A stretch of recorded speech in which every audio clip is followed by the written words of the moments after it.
So one of the questions I get asked all of the time here at TDW is, Mike, how much are we going to have to invest in software? How long will it take us to learn that software?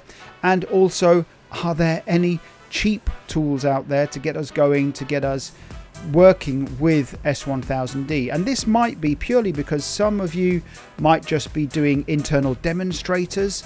You might only have a very small S1000D requirement, or you might just wanting to understand a little bit more about what's going on. So you don't want to invest in huge tools, tier 1 level software tools, or you just want something that is enough to cope with a small S1000D requirement. So I'm always looking for other tools that we can leverage from other markets, and we can apply that to the S1000D principles and processes. And we've done lots of that in our magazine and on our YouTube channel.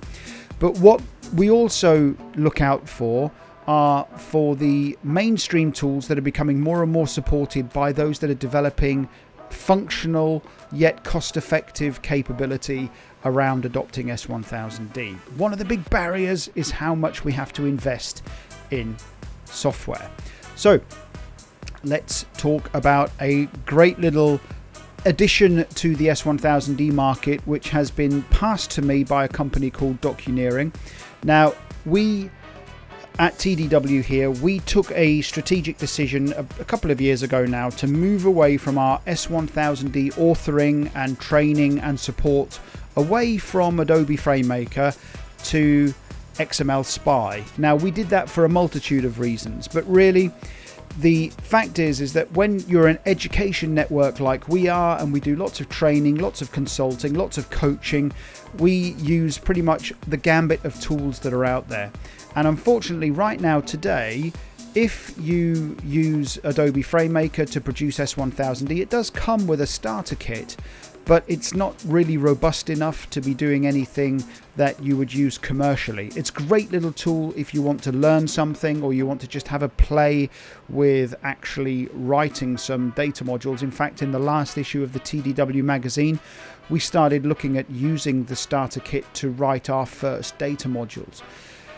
But we moved over to XML Spy because we didn't want to buy third-party tools that we needed to maintain and use with Adobe FrameMaker. So why did we move over to XML Spy is purely because we could use it for any XML document, and providing we had access to the schema, we could create any XML S1000D module or any other DITA type stuff or anything that we want to do.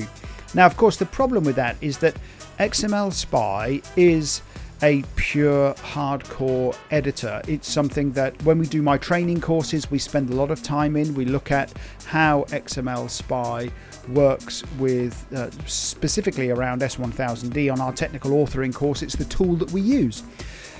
So what about printing from our XML Spy environment? Well, this is where Docuneering have come in.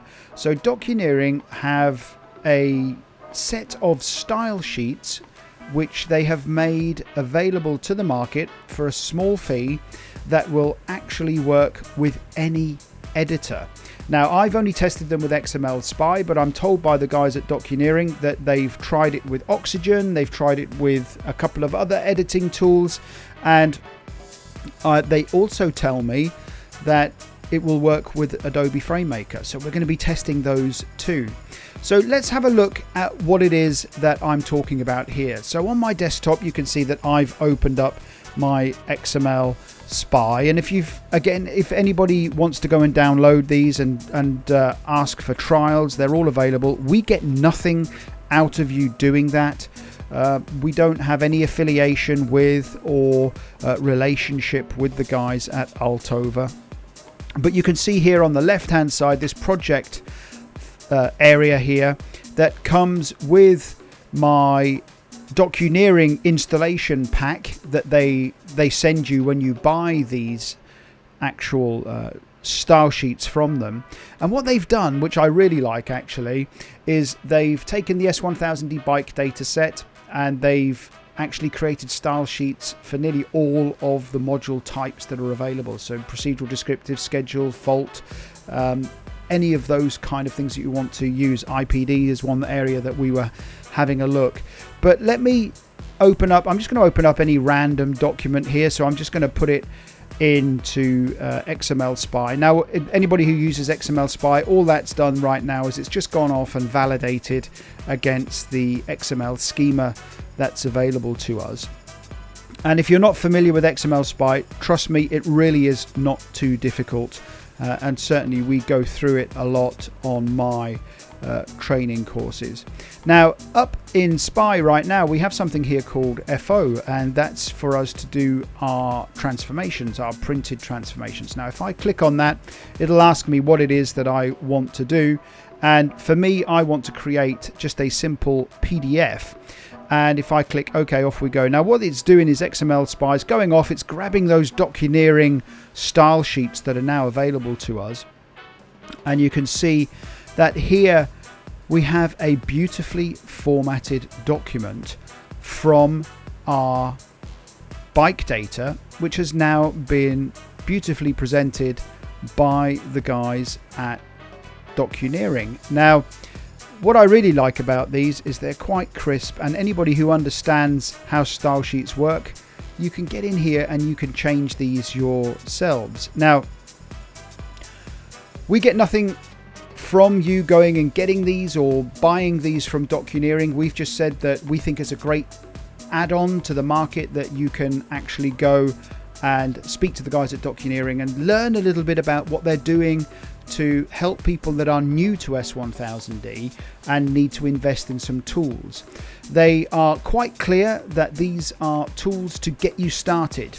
Now, what's the use case for these kind of style sheets is, as a technical author, we often want to see what a document may look like. So sometimes we can play around with the XML and we just want to have a quick print preview. We can do that.